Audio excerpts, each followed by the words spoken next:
영상 시작하기 전에 부탁 하나만 드릴게요. 이 이야기가 한 분이라도 더 많은 분들께 전해졌으면 하는 마음에서 말씀드립니다. 구독 버튼과 좋아요 버튼 꾹 눌러주시고 알림 설정까지 해주시면 정말 감사하겠습니다. 여러분의 작은 관심이 더 좋은 이야기를 만드는 큰 힘이 됩니다. 그럼 이제 제 이야기를 시작하겠습니다. 저는 오늘 20년 만에 처음으로 누군가 앞에 무릎을 꿇었습니다. 강남에서 사채왕이라 불렸던 제가요. 사람들이 제 이름만 들어도 떨었던 그 제가 한 여자 앞에서 무릎을 꿇고 용서를 빌었습니다. 그 여자는 누구였을까요? 바로 제가 평생 사랑했지만 돈 100만 원에 팔아버렸던 사람이었습니다. 오늘 여러분께 들려드릴 이야기는 제 인생에서 가장 부끄럽고 가장 후회되는 이야기입니다. 끝까지 들어주신다면 여러분도 무언가 느끼실 수 있을 겁니다. 1982년 봄, 저는 26의 공사판 막노동꾼이었습니다. 강남 한복판의 허름한 새방에서 라면으로 끼니를 때우며 살았죠. 월급은 12만 원. 그게 저의 전부였습니다. 어느 봄날 일을 마치고 압구정동 거리를 걷고 있었습니다. 시멘트 가루가 옷에 묻어 있었고 손은 까맣게 때가 묻어 있었죠. 그때였습니다. 아저씨, 실례지만 길 좀 물어봐도 될까요? 뒤에서 누군가 저를 불렀습니다. 고개를 돌리는 순간 세상이 멈췄습니다. 하얀 원피스를 입은 여자가 봄바람에 머리카락을 날리며 웃고 있었습니다. 저기, 현대백화점이 어디예요? 아, 저기 쭉 가시면 됩니다. 저는 더듬거리며 대답했습니다. 그리고 황급히 제 손을 재킷 주머니에 쑤셔 넣었습니다. 시멘트 묻은 손이 보이면 안 될 것 같았거든요. 감사합니다. 그녀가 환하게 웃으며 고개를 숙였습니다. 그게 시작이었습니다. 다음 날 저는 같은 시간에 같은 장소로 갔습니다. 속으로 생각했습니다. 또 올까? 설마 또 오겠어? 그런데 그녀가 있었습니다. 어제 그 아저씨. 그날부터 우리는 만나기 시작했습니다. 하지만 저는 거짓말쟁이였습니다. 공사 현장 감독이라고, 곧 사업을 시작한다고. 전부 거짓말이었습니다. 막노동꾼이라고 하면 떠날 것 같았으니까요. 석 달이 흘렀습니다. 여름이 왔고 우리는 한강변을 걸었습니다. 오빠, 나 오빠가 뭘 하든 상관없어. 그냥 오빠 곁에만 있고 싶어. 그녀가 제 손을 꼭 잡으며 말했습니다. 저는 그 말을 믿지 못했습니다. 속으로 생각했죠. 진심일 리가 없어. 내 진짜 모습을 알면 떠날 거야. 그해 가을이었습니다. 오빠, 오늘 우리 집에 한번 오세요. 부모님께 인사드려요. 그녀가 설레는 목소리로 말했습니다. 저는 거절할 수 없었습니다. 압구정 현대아파트 30평. 문을 열고 들어가는 순간 저는 숨이 막혔습니다. 대리석 바닥 가죽 소파, 벽에 걸린 서양화. 저와는 너무나 다른 세계였습니다. 앉게. 그녀의 아버지가 낮게 말했습니다. 자네, 뭐 하는 사람인가? 공사판에서 일합니다. 더 이상 거짓말할 수 없었습니다. 월급이 얼마지? 12만 원입니다. 침묵이 흘렀습니다. 길고 무거운 침묵이었습니다. 우리 딸 한 달 용돈이 그것보다 많네. 자네, 우리 딸한테 뭘 해줄 수 있나? 저는 대답할 수 없었습니다. 아버지, 그런 말씀 마세요. 그녀가 울먹이며 말했습니다. 나가 있어. 싫어요. 저는 오빠가 좋아요. 나가라고 했어. 그녀는 울면서 방으로 들어갔습니다. 탁! 테이블 위로 봉투가 미끄러졌습니다. 100만 원 들어있네. 자네한테는 큰 돈이지? 이거 받고 떠나게. 우리 딸 인생 망치지 말고 속으로 생각했습니다. 이게 내 값인가? 100만 원. 거의 1년치 월급. 내가 지금 사랑하는 이 여자를 위해 할 수 있는 최선은. 저는 떨리는 손으로 그 봉투를 집었습니다. 잘 생각하셨네. 이제 우리 딸한테 다시는 연락하지 말게. 저는 고개를 숙인 채 그 집을 나왔습니다. 그날 밤부터 저는 그녀의 전화를 받지 않았습니다. 이틀째 되던 날 그녀가 제 새방으로 찾아왔습니다. 오빠, 오빠 나야. 문 열어. 쾅쾅쾅. 문을 두드리는 소리가 울렸습니다. 오빠, 왜 이러는 거예요? 무슨 일 있어요? 그녀는 울고 있었습니다. 저는 문을 열지 않았습니다. 벽에 머리를 박으며 참았습니다. 속으로 생각했죠. 차라리 내가 나쁜 놈이 되는 게 낫다. 그래야 널 잊을 수 있을 테니까. 오빠, 제발, 한 번만이라도 얼굴 좀 보자. 그녀의 목소리가 점점 작아졌습니다. 1시간쯤 지났을까요? 밖이 조용해졌습니다. 저는 그렇게 그녀를 버렸습니다. 그해 겨울, 저는 100만 원을 다 써버렸습니다. 술로, 담배로. 제 자신을 학대하면서 말이죠. 야, 너 돈 벌 생각 없냐? 종로 쪽에 아는 형님이 있는데 거기서 일하면 돈 꽤 벌어. 사채 쪽이야. 공사판 선배가 제게 말했습니다. 속으로 생각했습니다. 그거 불법 아닌가? 하지만 뭐 어때? 이미 망가진 인생인데. 저는 그렇게 사채업계에 발을 들였습니다. 민수야, 잘 왔어. 세상은 원래 불공평한 거야. 부자는 더 부자 되고 가난한 놈은 평생 가난하게 살지. 그럼 우리도 가져야 하는 거 아니겠냐? 박 사장, 제 멘토가 된 사람이 말했습니다. 그 말이 제게는 위로처럼 들렸습니다. 속으로 생각했죠. 맞아. 나도 가져야 해. 돈이 있어야 사람 대접받는 거니까. 처음엔 심부름이었습니다. 장부 하나를 들고 빚진 사람 집으로 찾아갔습니다. 아저씨, 돈 갚으러 왔습니다. 제발, 일주일만 더 기다려줘요. 애가 아파서 병원비 쓴 거예요. 제발.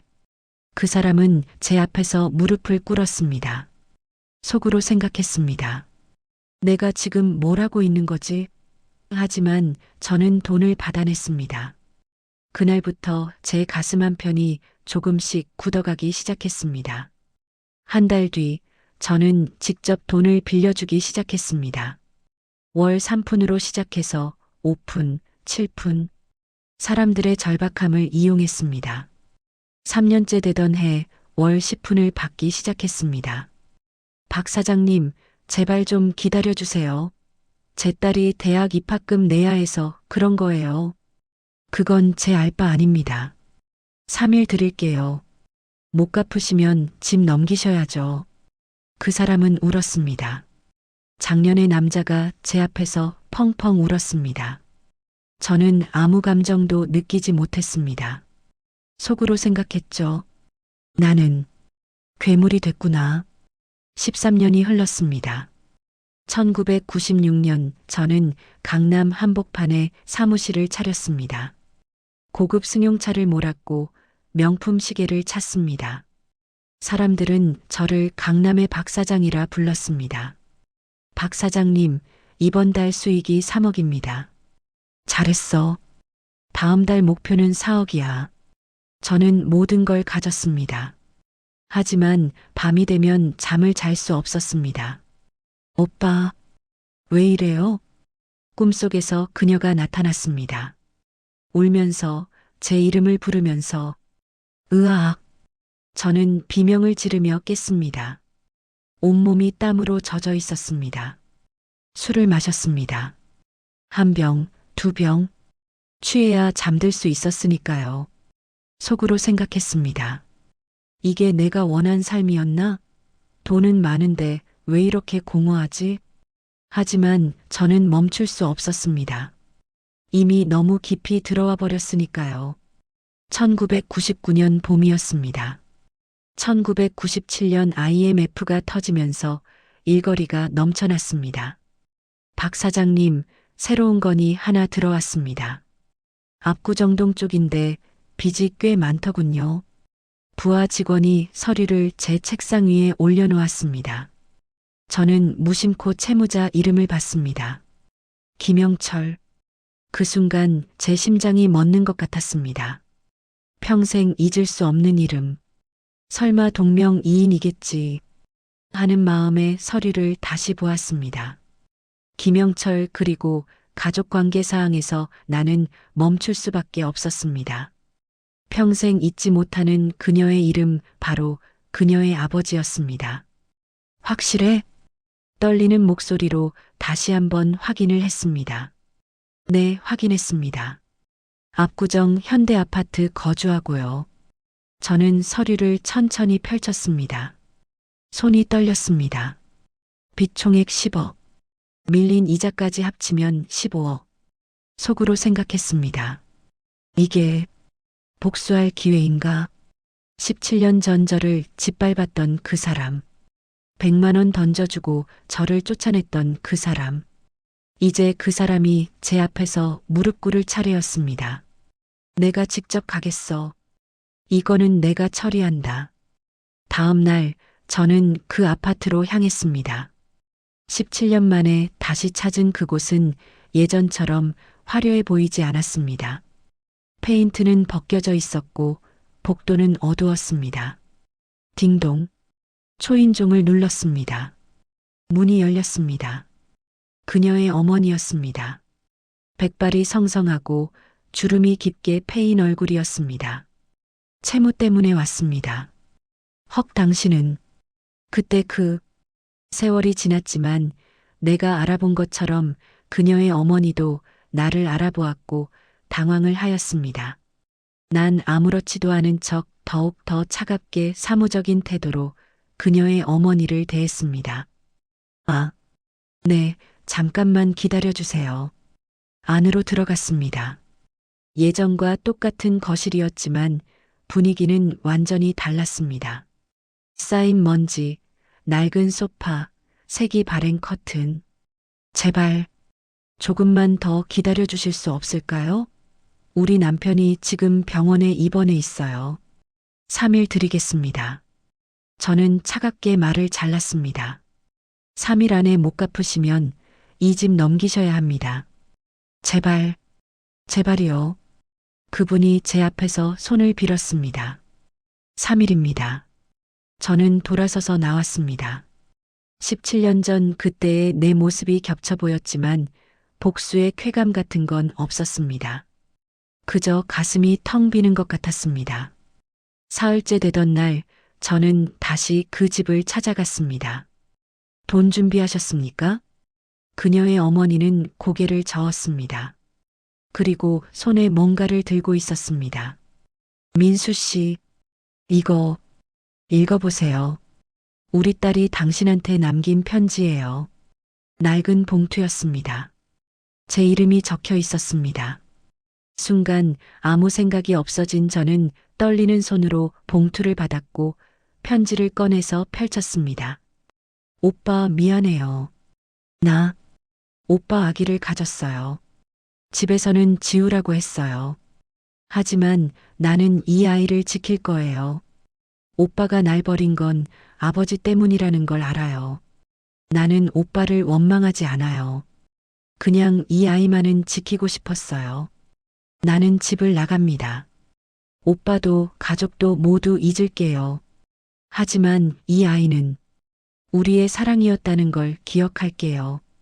행복하세요, 오빠. 그리고 미안해요. 편지를 읽는 제 눈에서 눈물이 떨어졌습니다. 17년 만에 처음 흘리는 눈물이었습니다. 우리 딸이 어디 있는지 모릅니다. 집 나간 뒤로 연락이 없어요. 17년째 찾고 있지만 속으로 생각했습니다. 내가 뭘 한 거지? 나 때문에 그녀가. 저는 아무 말도 못한 채 도망가듯이 편지를 꼭 쥐고 그 집을 나왔습니다. 그날부터 저는 미친 사람이 됐습니다. 사람을 동원했습니다. 흥신소를 썼습니다. 온갖 수단을 다 동원해서 그녀를 찾았습니다. 하지만 아무 소식이 없었습니다. 박 사장님, 아무리 찾아도 흔적이 없습니다. 계속 찾으라고. 저는 소리를 질렀습니다. 속으로 생각했습니다. 제발 찾게 해주세요. 한 달이 지났습니다. 두 달이 지났습니다. 여전히 소식이 없었습니다. 그렇게 하염없이 3년이라는 시간이 지났으나 간절함은 더욱 더 깊어졌습니다. 저는 점점 초조해졌습니다. 어느 날 저녁 답답한 마음에 저는 종로 뒷골목을 걷고 있었습니다. 지갑 내놔. 제발. 저 돈 없어요. 골목 안쪽에서 비명이 들렸습니다. 저는 본능적으로 뛰어들어갔습니다. 이 새끼들이 뭐 하는 짓이야? 젊은 남자 둘이 한 소녀를 괴롭히고 있었습니다. 뭐야, 아저씨? 꺼져, 안 그러면 너도 맞는다. 싸움이 벌어졌습니다. 저는 그놈들을 쫓아냈습니다. 그런데 코너를 돌아서며 기다리고 있던 놈에게 얼굴을 제대로 얻어맞았습니다. 괜찮으세요? 다시 쫓아가려는데 누군가 제 팔을 잡았습니다. 20살쯤 돼 보이는 소녀. 아까 공경에 처해 있던 여자 학생이 있었습니다. 아니, 괜찮아요. 아저씨, 많이 다치셨어요. 도와주신 것도 감사하고 우리 집이 가까워서요. 가서 약이라도 바르고 가셔요. 그냥 가시면 제가 죄송하잖아요. 왠지 모를 익숙함에 더 이상 거절도 못하고 따라가게 되었습니다. 소녀는 저를 작은 골목 안으로 데려갔습니다. 반지하 집이었습니다. 곰팡이 냄새가 났고 천장에서 물이 새는 흔적이 있었습니다. 엄마 골목길에서 저 도와주시다 다친 아저씨 모셔왔어요. 어머, 수진아, 그게 무슨... 안방 문이 열렸습니다. 그리고 그녀가 나왔습니다. 20년이 흘렀지만 저는 단번에 알아봤습니다. 야위고 지치고 주름이 생긴 얼굴. 하지만 제가 사랑했던 바로 그 사람. 민수 씨? 그녀의 입에서 제 이름이 나왔습니다. 우리는 한동안 서로를 바라만 봤습니다. 엄마, 이 아저씨를 아세요? 수진이가 놀란 목소리로 물었습니다. 저는 그 자리에서 그대로 허물어 지듯이 무릎을 꿇었습니다. 미안합니다. 미안합니다. 정말 미안합니다. 아무 생각 없이 읊조리듯이 터져나오는 사과의 말과 함께 눈물이 흘러내렸습니다. 얼마간의 시간이 흘렀는지 모릅니다. 그냥 그렇게 한없이 눈물을 흘리는데, 민수 씨, 일어나세요. 그녀의 따뜻한 음성이 나를 다시 한번 흔들었습니다. 미안해요. 내가 비겁했어요. 내가 잘못했어요. 저는 처음으로 진심으로 사과했습니다. 그날 밤 우리는 13년 만에 이야기를 나눴습니다. 혼자 아이를 낳았어요. 집을 나와서 종로에 있는 작은 고시원에서 출산했어요. 혼자서. 그녀가 담담히 말했습니다. 속으로 생각했습니다. 얼마나 힘들었을까. 식당에서 설거지했어요. 청소도 하고 배달도 하고 온갖 일을 다 했어요. 수진이가 아플 때가 제일 힘들었어요.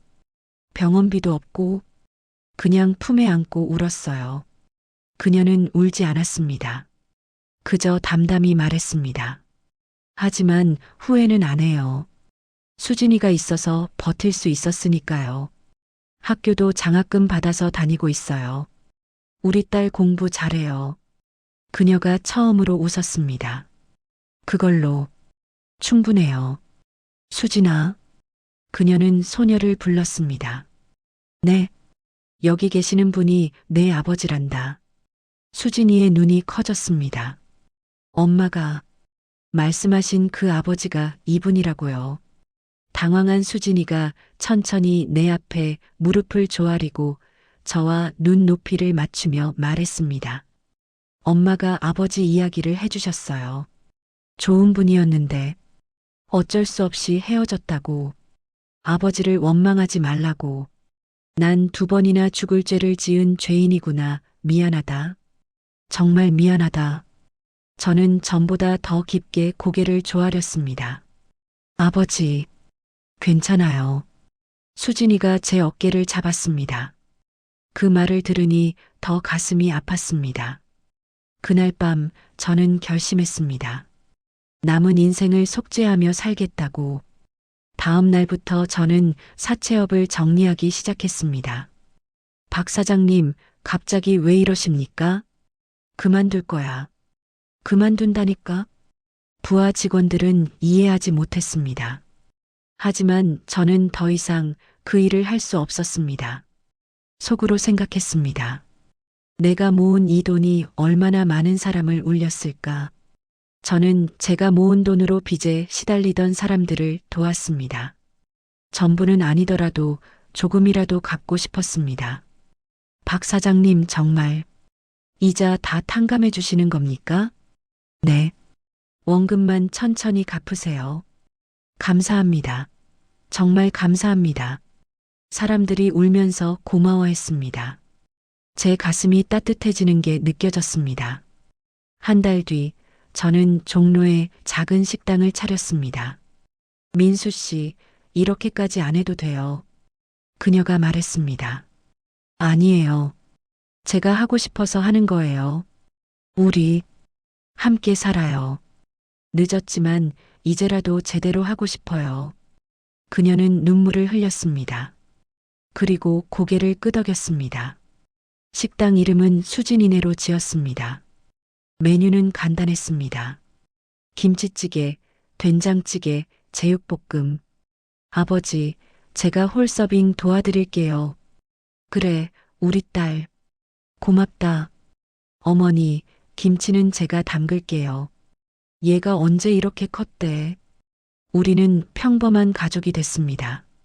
매일 아침 일찍 일어나서 장을 봤습니다. 국을 끓이고 반찬을 만들고 손님을 맞았습니다.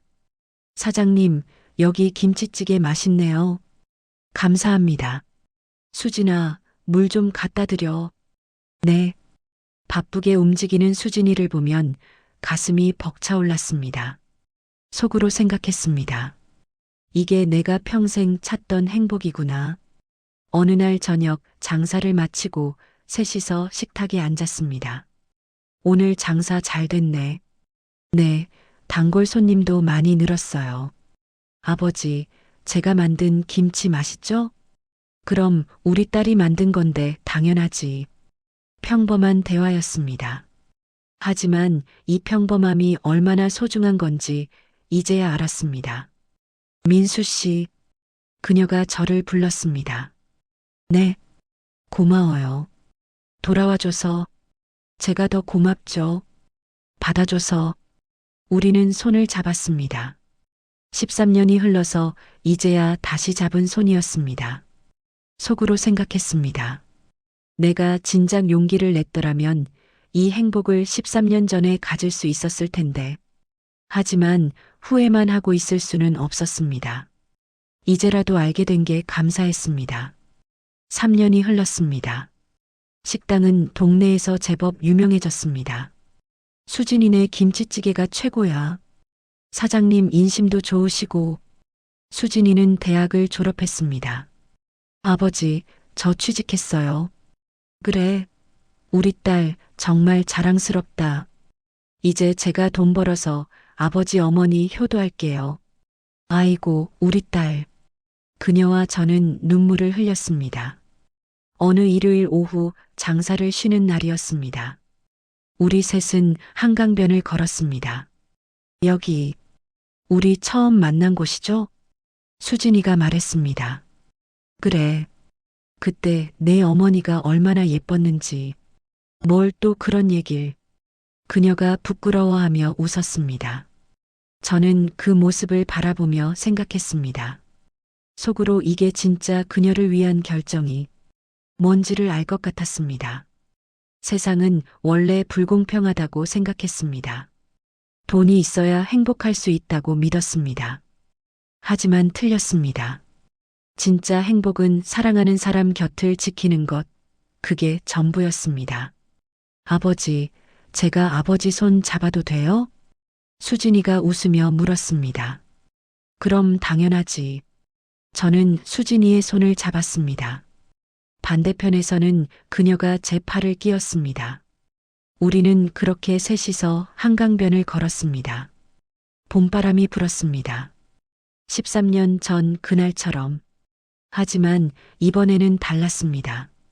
이번에는 제가 절대 놓지 않을 겁니다. 오늘도 저는 수진이네 앞치마를 두릅니다. 국을 끓이고 손님을 맞이합니다. 어서 오세요. 아버지, 여기 김치찌개 2개요. 알았어. 바쁘게 움직이는 제 모습. 23년 전에 저는 상상도 못했을 겁니다. 강남의 사채왕이 동네 식당 주인이 될 줄은 말이죠. 하지만 저는 지금이 좋습니다. 그녀의 웃음소리, 수진이의 제잘거림. 이게 바로 진짜 부자의 삶입니다. 여러분, 돈이 많으면 행복할 거라고 생각하시나요?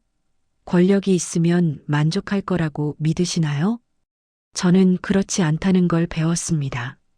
진짜 중요한 건 사랑하는 사람을 지키는 것, 그리고 그럴 용기를 갖는 것입니다. 23년이라는 시간을 낭비했지만 이제라도 알게 된 게 감사합니다. 여러분도 소중한 사람을 지키세요. 돈이 없어도 가난해도 용기만 있다면 행복할 수 있습니다. 제가 증명했습니다. 여러분의 이야기도 들려주세요. 댓글로 여러분의 경험을 나눠주시면 감사하겠습니다. 그리고 이 영상이 도움이 됐다면 구독과 좋아요, 알림 설정 부탁드립니다. 여러분 모두 행복하시길 바랍니다. 감사합니다.